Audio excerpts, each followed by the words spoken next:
नमस्कार दोस्तों, स्वागत है आपका एक बार फिर से आपके अपने YouTube चैनल कंपटीशन प्रिपरेशन पे। आई होप आप सारे बहुत अच्छे होंगे और अच्छे से पढ़ाई भी कर रहे होंगे। इस वीडियो में CGL 2021 के टीयर 1 के 19 अप्रैल सेकेंड शिफ्ट मैथ्स का सलूशन करने वाले। आई होप इससे पहले आपने सारी शिफ्ट का सलूशन देख लिया होगा। अगर नहीं देखा तो उसके लिए CGL 2021 शॉर्ट पेपर से एक प्लेलिस्ट मैंने बना दी, लिंक डिस्क्रिप्शन में भी डाल दी है, आप जाके चेक कर सकते हैं। टेलीग्राम पे PDF मिल जाएगा, टेलीग्राम चैनल से ज़रूर जुड़े। चैनल पे नए होना सब्सक्राइब कर लेना, जिन्होंने सब्सक्राइब कर लिया है बेल आइकन प्रेस कर देना। तो चलो पहले प्रश्न पे आते हैं। वीडियो पसंद आएगी तो लाइक कर लेना और चैनल। प्रश्न देखिएगा, कहा गया ए और बी ने एक ज्वाइंट बिजनेस शुरू किया जिसमें ए ने 60,000 इन्वेस्ट करा। ए ने कितना इन्वेस्ट करा? 60,000। ठीक है। कहा गया 1 साल के लिए इसने इन्वेस्ट करा। ठीक है। कहा गया 3 महीने बाद, यानी ए के इन्वेस्ट करने के 3 महीने बाद बी भाई साहब भी बिजनेस में आते हैं 80,000 रुपये लेके। ठीक है, हमने कहा 80,000 लेके आ जाओ, कोई दिक्कत नहीं है। फिर क्या हुआ कि 2 साल, जब दूसरा साल शुरू हुआ, मतलब 1 साल तक ये प्रोसेस चली, यानी इनकी 9 महीने तक चली और इन भाई साहब की 12 महीने तक। 1 साल के बाद क्या होता है कि ए भाई साहब 30,000 और इन्वेस्ट कर देते, यानी ए की इन्वेस्टमेंट 90,000 हो गई और बी ने 5,000 निकाल लिया, यानी बी का इन्वेस्टमेंट 75,000 अगले साल के लिए बचा। अब कहा गया कि साल के अंत में जो प्रॉफिट मिलता है ए का, टोटल प्रॉफिट जो होता है उसमें ए का हिस्सा 35,880 का होता है। तो कहा गया टोटल प्रॉफिट बी द्वारा अर्न किया गया बताना है। और इस तरह से हुआ है कि जब जितना लाभ हुआ था उसका आधा हिस्सा तो दोनों ने बराबर बराबर, यानी लाभ का 25-25% दोनों को मिल गया। आधा आधा अगर बराबर बराबर, आधा हुआ 50%, 50% का आधा यानी 25-25% दोनों को मिल गया। उसके बाद जो बचा उसमें इनके शेयर के अनुपात में मिला। अब देखो, अगर मैं कहूँ कि एक बात बताओ भैया, ए ने कितना इन्वेस्ट करा? 60 1 साल। देखो 60,000 1 साल के लिए, यानी कि 60 × 12 ए की इन्वेस्टमेंट है। ठीक है, ए की इन्वेस्टमेंट कितनी है? 60 × 12।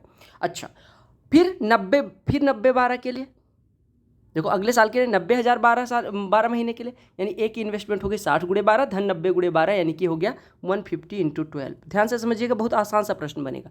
और बी की इन्वेस्टमेंट कितनी है? बी की इन्वेस्टमेंट है 80 9 महीने के लिए, यानी 80 × 9, और 75 12 महीने के लिए, यानी 75 × 12। ठीक है। अब देखो, अगर मैं 12 हर जगह काट दूँ, 12 यहाँ कट गया, 12 यहाँ कट गया, और 12 यहाँ कटेगा तो यहाँ पे 3 हो जाएगा, यहाँ पे 20 हो जाएगा, यानी ऊपर हो गया 150 और नीचे हो गया 135। देखो, यानी कि अनुपात हो जाएगा 10:9, यानी ए को जो हिस्सा मिलता है वो 10 मिलता है, बी को मिलता है 9। अब आप समझिएगा, अगर मैं मानूं कि भैया टोटल जो प्रॉफिट होता है, वो अगर मैं मानूं 38 रुपये का होता है, अगर मैं टोटल प्रॉफिट 38 रुपये का मानूं तो 19 रुपये तो दोनों को बराबर बराबर मिल गए। या अगर मैं मानूं ऐसे कि 76 रुपये का प्रॉफिट होता है टोटल, देखो 76 रुपये का अगर प्रॉफिट हो रहा है, 76 में क्यों मान रहा हूँ? क्योंकि 10 और 9 का योग हो गया 19, उसके टेबल का मान 76 रुपये का टोटल प्रॉफिट होता है, तो 38 रुपये, यानी इसका 50% दोनों में बराबर बराबर में बट गया होगा, यानी 19 मिल गया। फिर जो बचा 38 रुपये, उसमें 10:9 के अनुपात में मिला, यानी अगर 38 को 10:9 के अनुपात में बांटोगे तो ए को मिलेगा 20 हिस्सा, इसको भाई साहब को मिलेगा 18 हिस्सा। अब आपको दिया गया है कि ए का टोटल हिस्सा यानी 39 बराबर इतना है, तो आपसे पूछा गया 37 बराबर कितना होगा। नॉर्मल सा प्रश्न बन जाएगा। 39 बराबर इतना है तो 37 बराबर कितना हो जाएगा? 35 88 0/39। ठीक है, और गुणे 37, यही कर लेना। 39 से इसको काट पीट दो, तो आप काटोगे तो कितना आ जाएगा? काट दो, 13 से काटो, 13 × 39, 13 से काटोगे 13 दूना 26, 9 98, 13 7 91, 13 6 78 0, 3 से काटोगे 920, 920 का 37 में गुणा करोगे, 7 दूनी 14 बेस यूनिट डिजिट, और 9 तिया 27, यानी 34,040 हो जाएगा। ठीक है। देखो, अब इसको शॉर्टकट से करना है तो कैसे करेंगे, क्योंकि आप लोग गुस्सा हो जाते हो शॉर्टकट नहीं पता। एग्जाम में ये प्रश्न है तो इतना टाइम तो ले नहीं पाओगे आप। आपसे कहा गया कि जो लाभ होता है, यहाँ लास्ट लाइन पढ़ो, कि अगर जो लाभ होता है उसका आधा बराबर बराबर बढ़ जाता है। आधा बराबर बराबर बढ़ने का मतलब 25% पहले ए को मिल गया, फिर 25% बी को मिल गया। अब जो बचा 50% उसमें डिस्ट्रीब्यूशन हुआ। आपने कहा ए का इन्वेस्टमेंट 60 12 महीने के लिए, यानी 72,000 का इधर हो गया, और मतलब अगर 6 माने इसको तो 6 12 महीने के लिए 72 इधर हो गया, और फिर 9 देखो 30,000 और आ गया, यानी 9 12 महीने के लिए, यानी 108 और हो गया। देखो, आपने कहा 12 × 6 6,000, मतलब 1 साल के लिए तो 72 इधर हो गया, और फिर 30,000 और इन्वेस्ट करके इतना। और बी का इन्वेस्टमेंट देखो, बी का इन्वेस्टमेंट कितना आया है? बी का इन्वेस्टमेंट है भाई साहब आपका 80 9 महीने के लिए, यानी कि 8 मानो, 8 9 72 हो गया, और प्लस 75 12 महीने के लिए, 75 12 महीने, यानी पहले साल का इन्वेस्टमेंट तो ए और बी का बराबर हो गया। इन्होंने 72, उन्होंने 72, फिर एक का 160, एक का कितना 90। तो आप एक बात बताओ, 108 और 90 में कौन ज़्यादा है? 108। यानी कि जो बचा हिस्सा उसमें किसको ज़्यादा मिला होगा? ए को। देखो अगर मैं मानूँ एक्स को 108 मिला, इसको 90, तो ज़्यादा हिस्सा किसको मिला? 108 ए को। यानी ए का जो टोटल शेयर है, देखो 25% पहले मिला था, फिर 108, इसको 25% मिला, फिर 90, यानी इसमें तो कोई अंतर था नहीं। अंतर कहाँ पे आया? यहाँ पे। अब इसमें जिसका हिस्सा ज़्यादा होगा उसको लाभ ज़्यादा मिलेगा। आपने कहा ए को 108 मिल रहा है, यानी ए का लाभ ज़्यादा। ए का लाभ ज़्यादा यानी कि ए का जो लाभ है 35,880, इससे कम होगा बी का हिस्सा। बी का हिस्सा ये कम है 35 से, नहीं। ये कम है, नहीं। ये कम है, नहीं। तो आपका ऑप्शन हो गया बी। लो सिंप्लीफाई करो करो। तो आप पहले बार ब्रैकेट, 4 में से 2 जाएगा 2, 2 6 में गुणा होगा 12, 12 9 21, 21 का 3/7, यानी कि 9 9 9 में डिवाइड होगा 1 हो जाएगा। प्लस अगर इधर देखो 5/8 धन 6/16, यानी 10/16 और 6/16, ये 1 हो गया। 16/16 1, यहाँ पे 1 लिखा हो। 1/5 में 7/25 से डिवाइड करोगे तो कितना हो जाएगा? 1/5 गुणे 25/7, 5 कम 5, ये 5/7 हो गया। 5/7 में से 1 घटेगा, -2/7, यानी -2/7 इसकी वैल्यू हो गई, और आगे प्लस लगा हो, यानी 1 - 2/7 बचा। 1 - 2/7 ऊपर बचा, यानी ऊपर बचा 1 - 2/7, यानी 5/7, यानी इसकी वैल्यू हो गई 5/7। नीचे अगर हम सॉल्व करें तो देखो 16 - 6, 16 - 10 6, 6 24 में डिवाइड होगा 4, तो 4 ये हो गया। प्लस ये अगर डिवाइड करो तो ये 5 हो गया, 5 5 10 में से 1 जाएगा 9, 9 36 में डिवाइड होगा 4, यानी ये 4 4 8, यानी 5/7/8 हो गया। तो यानी 5/56 आपका उत्तर हो गया। क्लियर? कहा गया कि दो सिमिलर जगह, अच्छा प्रश्न ध्यान से देखिएगा। सिमिलर जग मतलब होता है कि रेडियस का और हाइट का जो रेशियो पहले जग के लिए होगा वही दूसरे जग के लिए भी रेडियस और हाइट का रेशियो होगा, ये कहने का मतलब होता है। यानी कि हम अगर कहें यहाँ से R1/R2 तो ये बराबर हो जाएगा H1/H2, यानी हम यहाँ से कह सकते हैं R1/R2 कितना हो जाएगा? 8/12, यानी कि हम कह सकते हैं R1/R2 2/3 है। अब आपसे कहा गया एक का कैपेसिटी 80 है तो दूसरे की कैपेसिटी बताओ। आपको पता है दोनों की कैपेसिटी यानी वॉल्यूम का रेशियो निकालेंगे तो R1² H1 पहले का हो जाएगा, मतलब πR1² H1 और πR2² H2, यानी R2² H2। ये बराबर आपको दिया गया कितना? 80 समथिंग। R1² कितना हो जाएगा? 4/9 गुणे H1/H2 कितना है? देखो H1/H2 भी R1/R2 के बराबर, यानी 2/3 बराबर हो गया 80/x, यानी 8 बराबर 80 दिया गया, यानी x बराबर कितना हो जाएगा? 270। समझ में आ गया? देखो 4 दूनी 8 से कटेगा 10, 9 तिया 27 गुणे 10 270। क्लियर? सिंगल डिस्काउंट परसेंटेज निकालना है 10%, 20% और 25% का। कैसे निकलेगा? 10 और 20 का कितना होता है? आप x और y का पता होगा, x + y - xy/100, तो 10 और 20 का हो जाएगा 18, 18 और 25 का कितना हो जाएगा? 43 - 4 1 मिनट 10 और 20 का कितना हो गया? 28 हो जाएगा। हाँ 28 और 25 का कितना हो जाएगा? 28 + 25 - 7, तो 28 25 53 में से 7 घटेगा 46। ठीक है? एलसीएम निकालना है, क्या करोगे? 3.6 को क्या लिख सकते हैं? 36/10, यानी 18/5 लिखा हुआ है। 1.8 को 18/10 यानी 9/5 लिखा हुआ है। और इसको क्या लिख सकते हैं? 144/1000 लिख सकते हैं। इसको हम किससे काट सकते हैं? 16 से। 16 से कटेगा ये 9 हो जाएगा, 16 से काटेंगे 16 पंचे 80, 16 छक्के 96, नहीं 16 से नहीं कटेगा, 8 से कटेगा, 8 से ये 18 हो जाएगा, 8 से ये 125 हो जाएगा। एलसीएम निकालना है। एलसीएम क्या होता है? हमेशा एलसीएम बराबर होता है, अगर भिन्नों का एलसीएम निकालना हो आपको तो एलसीएम बराबर होता है अंश का एलसीएम, यानी कि न्यूमरेटर का एलसीएम। 18 9 और 18 का एलसीएम 18 बटे हर का एलसीएम 5 5 और 125 का एलसीएम 5, तो 18/5 इसका एलसीएम हो जाएगा, यानी 3.6 एलसीएम हो जाएगा। देखो कहा गया एक त्रिभुज है, उसके अंदर एक सर्कल बना हुआ है जो ABBC AC को PQR पे टच करता है। हमें मतलब नहीं है, ऐसा प्रश्न पिछली किसी शिफ्ट में पूछा गया था, इससे कोई मतलब नहीं है। कहा गया AB - BC = 4, अगर हम BC को x मान लें तो AB बराबर कितना हो जाएगा? 4 + x। ठीक है? और कहा गया AB - AC = 2, यानी AC कितना हो जाएगा? AB से 2 कम, यानी कि 2 + x। अब पेरीमीटर देखो, पेरीमीटर इसका कितना हो जाएगा? AB + BC + CA कितना हो जाएगा? 6 + 3x बराबर कितना दिया गया? 32, यानी x बराबर कितना हो जाएगा? 26/3। ठीक है? x बराबर 26/3। आपको BC/2 निकालना है, यानी कि 26/3/2, यानी कि 13/3 हो जाएगा। ये वही वाला DI का प्रश्न है जो पिछली शिफ्ट में भी पूछा गया। कहा गया कार A और B का 2014 से लेकर 18 तक क्या दिखाता है? एक्सपोर्ट दिखाता है।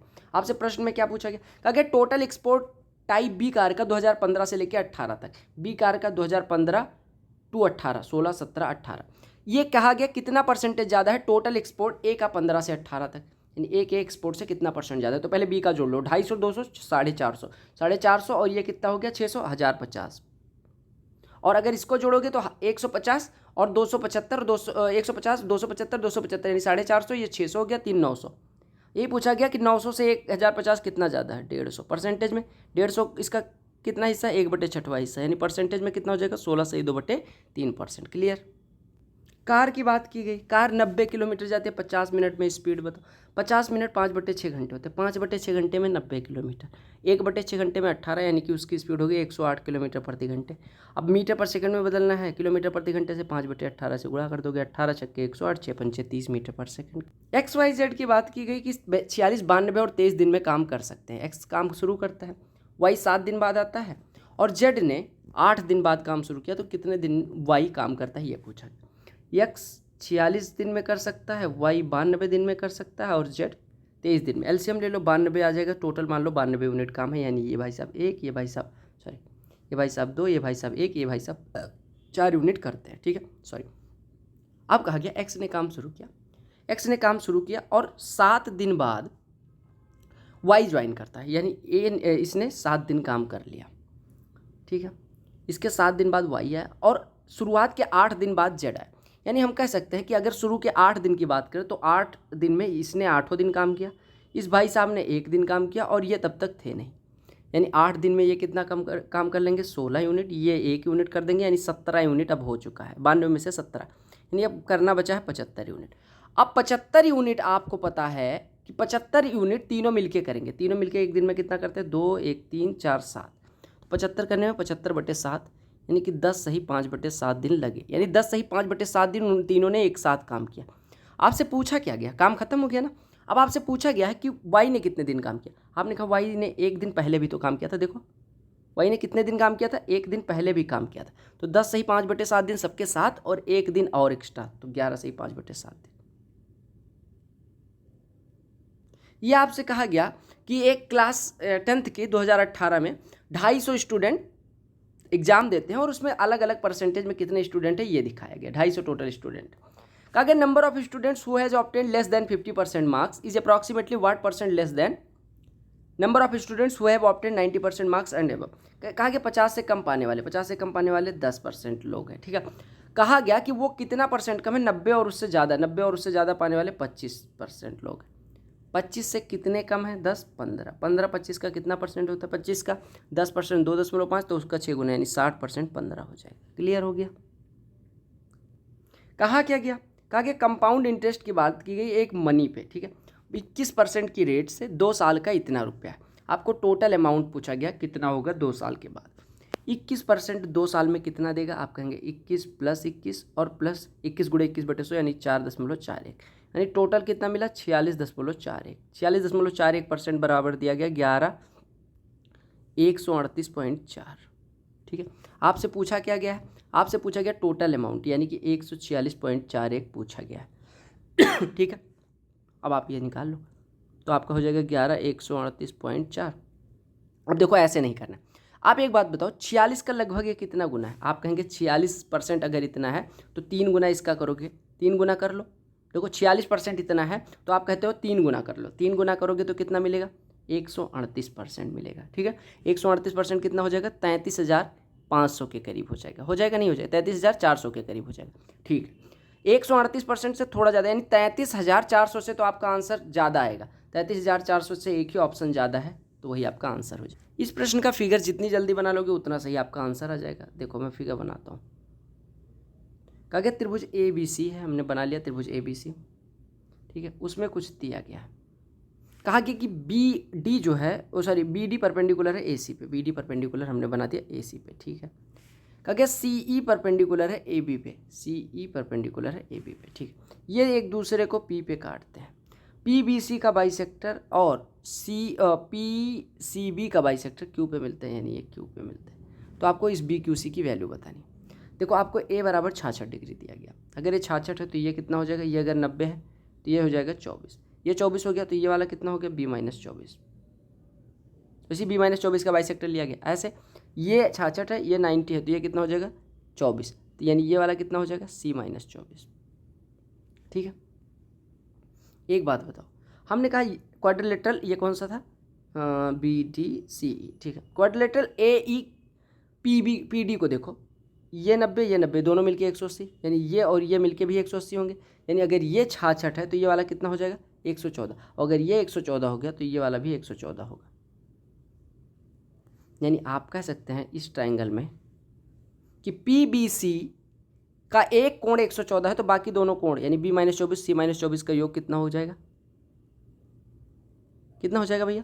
B-24 C-24 का योग 180 - 114 यानी कि 66 डिग्री हो जाएगा। और इन्हीं दोनों का बाइसेक्टर लिया गया है, यानी इसका बटे 2 इसका बटे 2 लिया गया है, तो इसका दोनों का बटे 2 कितना हो जाएगा? 33। यानी अगर हम इस ट्रायंगल में आए तो ये लिखा है B-24/2, ये लिखा है C-24/2, दोनों का योग कितना हो गया? 33 डिग्री। यानी इन दोनों कोणों का योग अगर 33 है तो ये वाला कोण कितना हो जाएगा? 180 - 33 यानी 147। नॉर्मल सा प्रश्न। अब अगर इसको कोई ट्रिक से पूछे तो मैं क्या बताऊंगा? मैं कहूँगा कोई दिक्कत नहीं, आपको बाइसेक्टर्स दे दिए जाएँ। ये देखो, आपको बाइसेक्टर्स दे दिए गए, ये BD है, ये CE है, ये A है, ये B है, ये C है, ठीक है। अब इसकी ट्रिक क्या बनती है? इसकी ट्रिक कहती है कि भैया अगर ये P पे काटते हैं, फिर इन दोनों का बाइसेक्टर लिया गया है, तो जो अगर BQC की वैल्यू अगर आपसे कोई पूछे तो BQC बराबर होता है 180 माइनस कोण A/2। बस अब एग्जाम में तो आपको प्रश्न दिखा, A की वैल्यू दी गई 66, 66 का आधा 33, 33 180 में से घटेगा 147, उत्तर हो जाता है। कॉर्ड AB और CD की बात की गई, कहा गया ये दोनों एक दूसरे को एक्सटर्नली P पे काटती हैं, मतलब बाहर बढ़ाया गया होगा तो P पे काट रहे होंगे इस तरह से। ये A है, ये B है, ये भाई साहब C हैं, ये भाई साहब D हैं, ये एक दूसरे को P पे काट रहे हैं। कहा गया AB बराबर फिर से बनाना पड़ेगा, देख रहे हो, ABCD P पे काट रहे हैं, ठीक है। अब देखो कलाकृति देखो मेरी, कहा गया AB बराबर 7 है, CD बराबर 1 है, PD बराबर 5 है, इसकी BP की लंबाई का PA की लंबाई का आधा बताएं। आपको पता है सेकेंड थ्योरम क्या कहती है कि PB × PA यानी x × x + 7 बराबर 5 × 6 यानी बाहरी भाग गुणे पूरा यानी कि 30, यानी x² + 7x बराबर 30। तो x बराबर यहाँ से कितना मिल जाएगा? 3।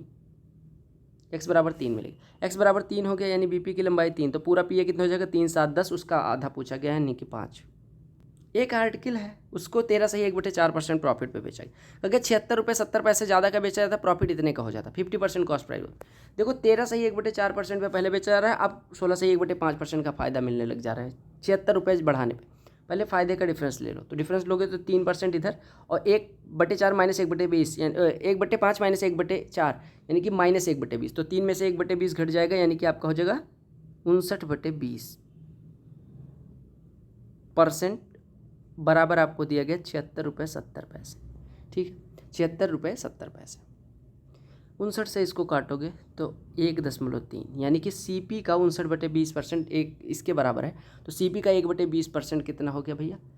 CP का 1/20% 1.3 यानी CP का 1% कितना हो जाएगा? 26। CP का 1% कितना हो जाएगा? 26।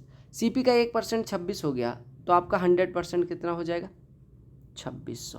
1% 26 तो 100% 26 यानी CP हो गया 2600। अब आपसे कहा गया 50% कॉस्ट प्राइस का बताना है, तो कॉस्ट प्राइस का 50 यानी आधा यानी 1300। ये दो अलग अलग कॉलेजेस हैं, मतलब एक कॉलेज है जिसका अलग अलग ईयर में 2019 और 20 में अलग अलग स्ट्रीम में, मतलब जैसे 19 में कितना अलग अलग स्ट्रीम में कितने % पढ़ते हैं, 20 में कितने पढ़ते हैं। 19 में स्टूडेंट्स की संख्या 2000 है, 20 में 2400 है, ये दिया गया, ठीक है।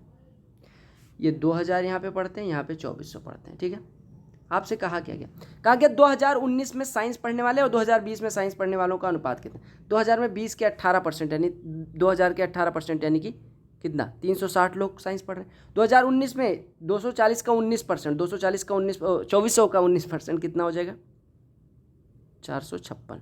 एक मिनट, 456 हो जाएगा। इन्हीं दोनों का अनुपात पूछा गया था, तो काट पीट दो जिससे भी कट रहा है। 24 से काट दो, 24 से 15 हो जाएगा, 24 से काटोगे 24 का 24, 24 9 216। एक भैया कह रहे थे कि आप बीच में क्या इतनी जल्दी में काहे रहते हो? क्योंकि जल्दी में सोच रहता हूँ 21 शिफ्ट आपको करवाना है और आपको करना है, ठीक है। 21 शिफ्ट नहीं तो 21 साल में पूरी करोगे और 42 साल बाद नौकरी मिलेगी, बच्चों के साथ में स्कूल जा रहे होगे, ठीक है। बच्चे भी कोचिंग कर रहे होंगे वहीं पर, या पोते, और आप भी SSC की वहीं कोचिंग कर रहे होगे। कहा गया A² B² ऐसा प्रश्न आपको पता है, आपको सेट करना होता है। A² के साथ प्लस का 2A यानी A+1 का होल स्क्वायर बनेगा। A+1 का होल स्क्वायर में एक फर्जी हो रहा है यानी यहाँ से एक हमने निकाल लिया। B² और -2B यानी B-1 का होल स्क्वायर बनेगा, यानी एक और निकालना पड़ेगा, यानी यहाँ पे बचा 16। 49C², फिर इधर 56C यानी ये 7C - 4 का होल स्क्वायर बनेगा। ठीक है, माइनस का 56 से, तो 4 का स्क्वायर यानी 16 इधर एडजस्ट हो गया, ये बराबर 0 हो गया। 3 संख्याओं के वर्गों का योग 0 यानी अलग अलग 0 के बराबर। यहाँ से a बराबर -1, यहाँ पे b बराबर 1, यहाँ पे 7c बराबर 4, वैल्यू रख दो। तो 2a यानी -2, -1 -3 और +4 +1। क्या कहा गया, एक 20 मीटर लंबी लैडर है जो एक वाल के अगेंस्ट क्या करती है, रेस्ट करती है, यानी इस तरह से। लैडर की लंबाई कितनी दी गई, 20 मीटर। कहा कि लैडर और वाल के बीच का जो कोण बनता है वो 30 डिग्री का है। तो ये आधार वाला दूरी बताना कि कितनी दूर पे है वो। आपको पता है ये कोण, इसके सामने ये परपेंडिकुलर है, ये है हाइपोटेन्यूज। आपको पता है परपेंडिकुलर और हाइपोटेन्यूज में अनुपात कौन बताता है, साइन। तो साइन 30 ले लो, यानी 1/2 बराबर साइन के सामने मतलब लंब परपेंडिकुलर अपॉन हाइपोटेन्यूज, परपेंडिकुलर है x बटे हाइपोटेन्यूज 20। तो x बराबर यहाँ से कितना आ जाएगा, 10। यही आपको निकालना था। क्लियर हो गया। सरकम सेंटर दिया गया इक्विलेटरल ट्राइंगल का, कहा गया डिस्टेंस कितनी है इसके सरकम सेंटर की, 3.2 है। ठीक है, इक्विलेटरल ट्राइंगल के लिए आपको ध्यान रखना है ये सरकम सेंटर का ये सेंटर है। कहा गया ये जो आधार से ये 3.2 ये सरकम सेंटर है, यानी कि परिवृत्त का केंद्र है, परिकेंद्र है। कहा गया ये आधार से 3.2, तो आपको इसका एल्टीट्यूड बताना है, यानी साइड एल्टीट्यूड मतलब ऊंचाई बताएं। आपको पता होना चाहिए इक्विलेटरल ट्राइंगल के लिए जो आपका सेंट्रॉयड होता है वही होता है क्या, सेंट्रॉयड ही हर केंद्र होता है। इन सेंटर, सरकम सेंटर, ऑर्थो सेंटर, यानी लंब केंद्र, परिकेंद्र, अंतः केंद्र, कुछ भी निकालोगे तो सेंट्रॉयड। और सेंट्रॉयड जो होता है वो मीडियन को 2:1 के रेशियो में डिवाइड करते हैं, यानी ऊपर वाला रेशियो 2 हो जाएगा, नीचे वाला रेशियो 1 हो जाएगा। 1 बराबर 3.2, तो पूरा एल्टीट्यूड यानी 2 और 1 मिलके कितना हो जाएगा, 3। 1 बराबर 3.2, तो 3 बराबर 9.6।